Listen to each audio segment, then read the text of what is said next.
മലയാളത്തിന്റെ സൂപ്പർ താരം ദുൽഖർ സൽമാൻ ഇന്ന് 41ാം പിറന്നാളിന്റെ ആഘോഷവേളയിലാണ്. ആരാധകരുടെയും പ്രിയപ്പെട്ടവരുടെയും ആശംസകൾക്കൊപ്പം നിരവധി ഹിറ്റ് ചിത്രങ്ങളുമായി അഭിനയ ജീവിതത്തിൽ ഒരു വ്യാഴവട്ടം പൂർത്തിയാക്കിയിരിക്കുകയാണ്. നിരവധി ബർത്ത്ഡേ ആശംസകളും ജന്മദിന പരിപാടികളും നടക്കുന്നുണ്ടെങ്കിലും വേറിട്ടൊരു ജന്മദിനാഘോഷമാണ് സോഷ്യൽ മീഡിയയിൽ ഇപ്പോൾ വൈറലായിരിക്കുന്നത്. ദുൽഖർ സൽമാന്റെ പേരിൽ പ്രത്യേക പൂജയും സദ്യയും നടത്തി വേറിട്ട ആഘോഷം നടത്തിയിരിക്കുകയാണ് ദുൽഖർ സിനിമയുടെ നിർമ്മാതാവ്. ദുൽഖറിന്റെ ആയുരാരോഗ്യ സൗഖ്യത്തിനുള്ള പൂജയും 501 പേർക്കുള്ള സദ്യയും ഒരുക്കിയത് നിർമ്മാതാവ് പ്രജീവ് സത്യവ്രതനാണ്. വെന്നിക്കോട് വലയന്റെകുഴി ശ്രീദേവി ക്ഷേത്രത്തിലായിരുന്നു വഴിപാടും അന്നദാനവും. ഫൈനൽസ് 2 എന്നീ സിനിമകളുടെ നിർമ്മാതാവാണ് പ്രജീവ് സത്യവ്രതൻ.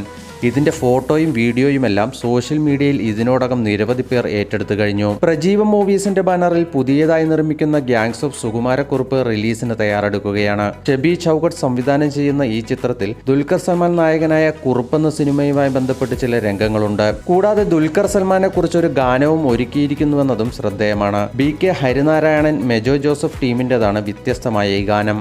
നിലവിൽ ദുൽഖർ സൽമാൻ കുടുംബത്തിനൊപ്പം ഇപ്പോൾ വിദേശയാത്രയിലാണ്. ജന്മദിനത്തോടനുബന്ധിച്ച് ശ്രീലങ്കൻ എയർലൈൻസിനോടൊപ്പം കുടുംബവുമായി കേക്ക് മുറിച്ച് ആഘോഷിക്കുന്നതിന്റെ ചിത്രങ്ങൾ എയർലൈൻസ് തന്നെ പുറത്തുവിടുകയും ചെയ്തു.